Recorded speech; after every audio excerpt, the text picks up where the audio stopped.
আপনাকে কেউ যদি জিজ্ঞেস করে আপনার পরিচয় কি, আপনি তখন কি উত্তর দিবেন? কেউ কেউ বলে আমি সুন্নি, আবার কেউ কেউ বলে ওয়াহাবি, আবার কেউ বলে চিশতিয়া, আবার কেউ বলে মরজিয়া। এভাবে অনেক মানুষ অনেক বিভিন্ন নামে পরিচয় দেয়। এটা কি ঠিক? অবশ্যই এটা ঠিক নয়।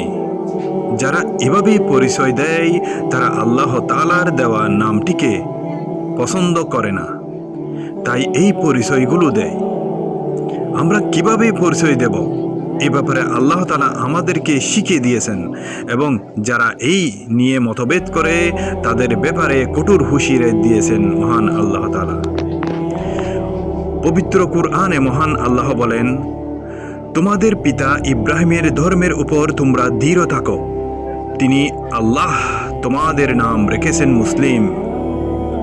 অন্যত্র তিনি বলেন, ওই ব্যক্তির চাইতে কার কথা উত্তম যে আল্লাহর দিকে মানুষকে ডাকে এবং নিজে সৎকর্ম করে এবং নিজেকে নিজে পরিচয় দেয় আমি একজন মুসলিম।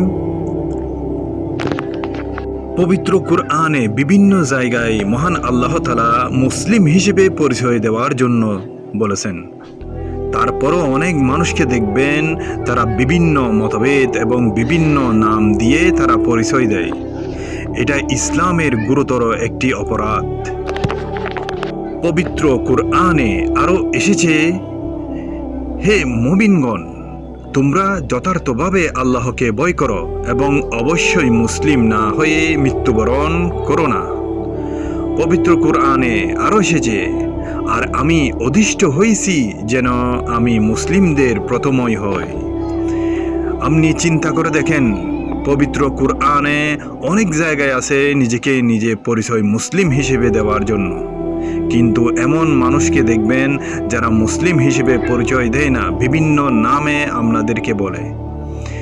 তিনি আল্লাহ আরও বলেন, সাবধান, তোমাদের পূর্ববর্তী আহলে কিতাব ইহুদি ৭১টি দলে, খ্রিস্টানরা ৭২টি দলে বিভক্ত হয়েছে, আর এই মিল্লাত উম্মত ৭৩টি দলে বিভক্ত হবে। ৭২টি দল জাহান্নামে যাবে এবং একটি দল যাবে জান্নাতে, আর সেটি হলো মুসলিম, যারা নিজেকে পরিচয় দেয় মুসলিম।